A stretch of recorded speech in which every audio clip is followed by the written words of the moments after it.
গোলঘর অধিবাসীবৃন্দের খুঁটি পুজোর উদ্বোধন করলেন পরিবহন ও শ্রমমন্ত্রী অর্জুন সিং।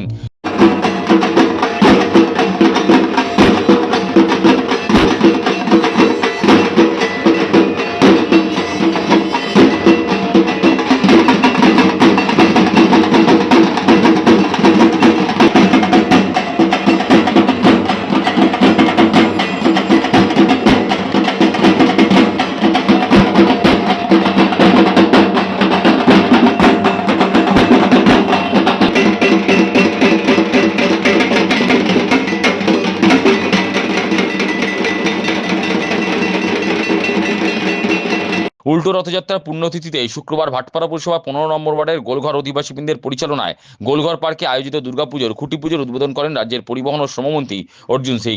এবারে গোলঘর অধিবাসীবৃন্দের থিম কেদারনাথের আদলে মন্দির। উক্ত খুঁটি পুজোর অনুষ্ঠানে এদিন হাজির ছিলেন পুজো কমিটির দুই সম্পাদক যথাক্রমে রিতেশ সিং ও সুবাই দাস, প্রাক্তন কাউন্সিলর সত্যেন রায়, তাপস বিশ্বাস, ইন্দ্রাণী তিওয়ারি, গৌতম সরকার সহ বিশিষ্টজনেরা। পুজো কমিটির সম্পাদক রিতেশ সিং বলেন, এবারের থিম ভাবনা কেদারনাথের মন্দির। মণ্ডপের সঙ্গে সামঞ্জস্য রেখে এই প্রতিমা গড়া হচ্ছে। আর আমাদের এবার খুঁটি পুজো, এখানে পুজোর থিম হচ্ছে কেদারনাথ। ঠাকুরের থিম আছে, এই জন্য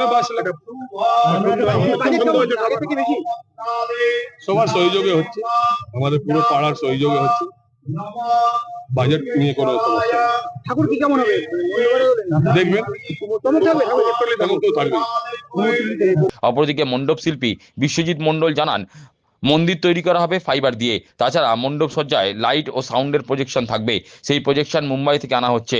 আশা করা যাচ্ছে ব্যারাকপুর মহকুমায় নজর কাড়বে গোলঘর পার্কের এই পুজো। এখানে যেটা হবে সেটা হচ্ছে কেদারনাথ তো হবে, টোটাল ফাইবারে হবে, তার সঙ্গে লাইট সাউন্ড প্রজেকশন, যে প্রজেকশনটা টোটালি বোম্বে থেকে আনতে হচ্ছে, টোটালটাই বোম্বে থেকে আসছে। এবং যিনি প্রজেকশন করছেন এসআর মানে বৃত্তি প্রোডাকশন, তিনি এই প্রজেকশনটা করছেন 100%। এটা আশা করি ব্যারাকপুর সাব ডিভিশনে একটা আলোড়ন ফেলতে পারবে, এইটা আমি আশা করি। আমার নাম বিশ্বজিৎ, ইভেন্ট অর্গানাইজার বিশ্বজিৎ মন্ডল।